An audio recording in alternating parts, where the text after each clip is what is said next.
सब लोग देख रहे हैं कि मणिपुर के क्या हालात हैं, हरियाणा के क्या हालात हैं, मध्य प्रदेश के क्या हालात हैं, राजस्थान के क्या हालात हैं, और उसके बाद बिहार की भी स्थिति बहुत खराब है। हम कुछ भी कह लें, जैसे कोई आदमी है उसके पास जमीन नहीं है लेकिन अगर अपना नाम पृथ्वीपाल रख ले तो इसमें किसी को क्या दोष हो सकता है? क्योंकि आप अपराधी हो ये साबित करना न्यायालय का काम है, ये पुलिस और सरकार का काम नहीं है। ईवीएम के बारे में बहन जी बहुत पहले से कहती रही हैं कि हमें विश्वास नहीं है, वोट बैलेट पेपर से होना चाहिए। जिंदाबाद जिंदाबाद बहन कुमारी मायावती जिंदाबाद जिंदाबाद जिंदाबाद बहन कुमारी मायावती जिंदाबाद जिंदाबाद जिंदाबाद देश का नेता कैसा हो, देश का नेता कैसा हो, देश का नेता कैसा हो। बीएसपी की क्या पहचान, नीला झंडा हाथी निशान, बीएसपी की क्या पहचान, नीला झंडा हाथी निशान, बी की क्या पहचान। नीला झंडा हाथी निशान। तख्त बदल दो, ताज बदल दो, बेईमानों का राज बदल दो, तख्त बदल दो, ताज बदल दो, बेईमानों का राज बदल दो, तख्त बदल दो, ताज बदल दो। बेईमानों का राज बदल दो। आ रही है बहन हमारी, राज तिलक की करो तैयारी, आ रही है बहन हमारी, राज तिलक की करो तैयारी। आ रही है बहन हमारी। बेईमानों से निकलो अपने घरों से, जंग लड़ो, बेईमानों से निकलो अपने घरों से। जंग लड़ो, बेईमानों से। धन्यवाद। बहुजन समाज पार्टी के संस्थापक एवं जन्मदाता मानवर कांसी राम साहब के चरणों में श्रद्धा सुमन अर्पित करते हुए बहन जी के क्रियाकलापों में आस्था व्यक्त करते हुए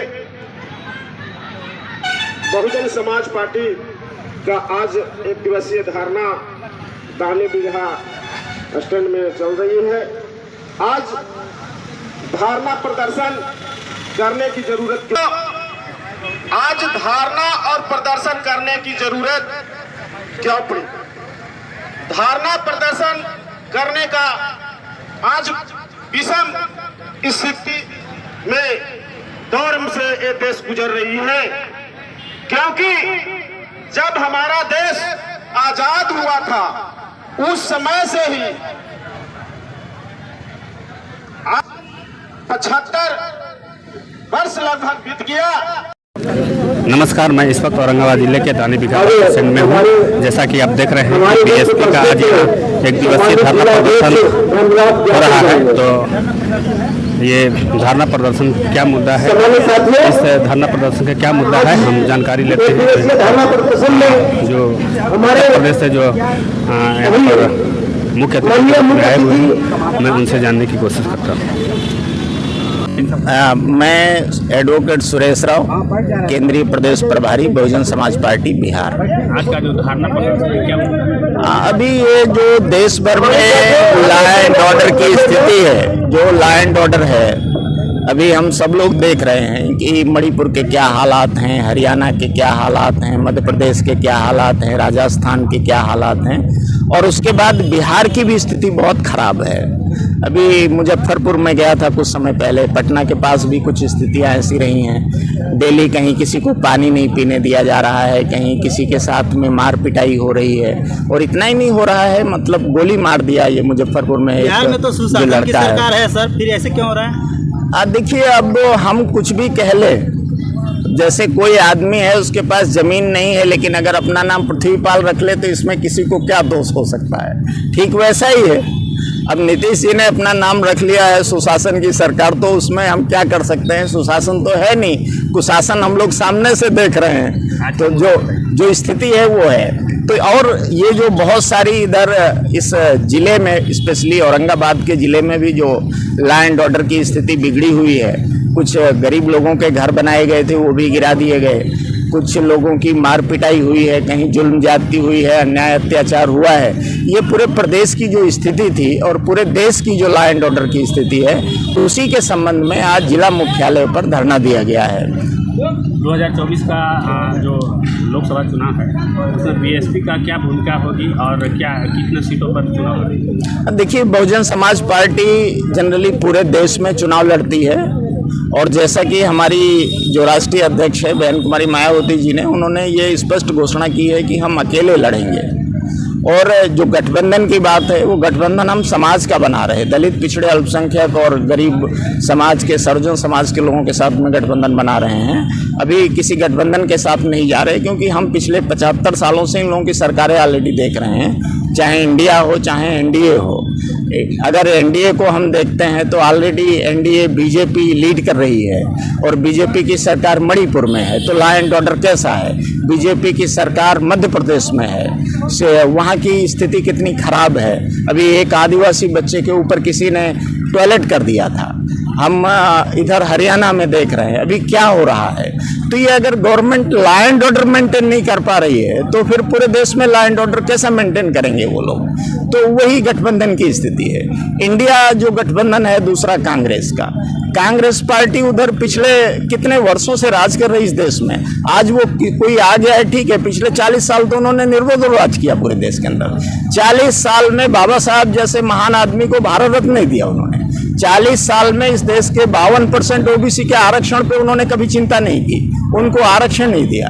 और जो मान सम्मान दलितों, पिछड़ों, आदिवासियों को मिलना चाहिए वो नहीं मिला है। शासन प्रशासन में उनकी भागीदारी नहीं है। आप हायर जुडिशरी को देख लें, उसमें भी उनका रिप्रेजेंटेशन नहीं है। तो जो लोग इस देश में सरकार में रहे हैं, ये सारी मिस्टेक्स उनकी है, और जनता भी देख रही बेहतर तरीके से।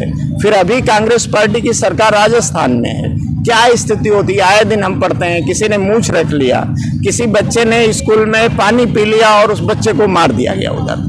अभी कोई आदिवासी एक था, उसको मार दिया गया, 2 दिन पहले की न्यूज है, 3 दिन पहले की। तो ये जो स्थितियां हैं, मतलब इसका ये साफ है कि एनडीए भी लॉ एंड ऑर्डर के मामले में, अभी बंगाल की स्थिति क्या है, उधर भी ऐसा महिलाओं के साथ में हुआ, और वो इंडिया का ही पार्ट है, ममता बनर्जी। अभी दिल्ली क्या स्थिति, घर पर बुलडोजर चल रहा है। हाँ देखिए, ये सारी जो चीजें हैं, ये लॉ एंड ऑर्डर का ही पार्ट है। जो बुलडोजर चल रहा है, जो नियम है, जो कानून है, वो किसी को बुलडोजर चलाने की, क्योंकि आप अपराधी हो ये साबित करना न्यायालय का काम है, ये पुलिस और सरकार का काम नहीं है। लेकिन इससे पहले कि पुलिस और न्यायालय कुछ करे, पुलिस पहले ही कर देती है, सरकार पहले ही कर देती है, और हम टीवी पर ये डिबेट चलाने लगते हैं ये अपराधी है। किसी को अपराधी घोषित करना ये न्यायालय का काम है। फिर अगर जो हमारा लोकतंत्र है, उसमें जो न्यायपालिका है, कार्यपालिका है, विधायिका है, उसके सबके अपने अपने रोल है। अगर सारे रोल एक ही आदमी करने लगेगा तो फिर दूसरे का रोल क्या रह जाएगा? ईवीएम के मुद्दे पर क्या कहना चाहिए? देखिए, ईवीएम के बारे में बहन जी बहुत पहले से कहती रही हैं कि हमें विश्वास नहीं है, वोट बैलेट पेपर से होना चाहिए।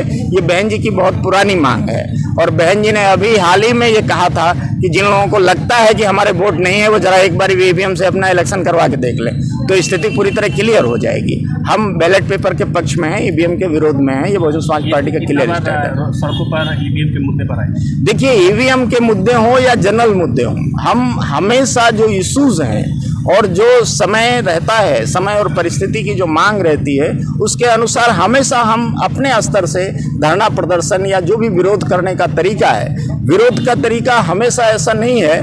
बाबा साहब डॉक्टर अंबेडकर 40 साल काम करते रहे, सड़क पर कितनी बार आए? तो सड़क पर आना ही विरोध नहीं है, विरोध के कई तरीके हैं, उसमें से कोई ना कोई तरीका बहन जी या बहुजन समाज पार्टी अपनाती है, और हम उसका विरोध करते हैं।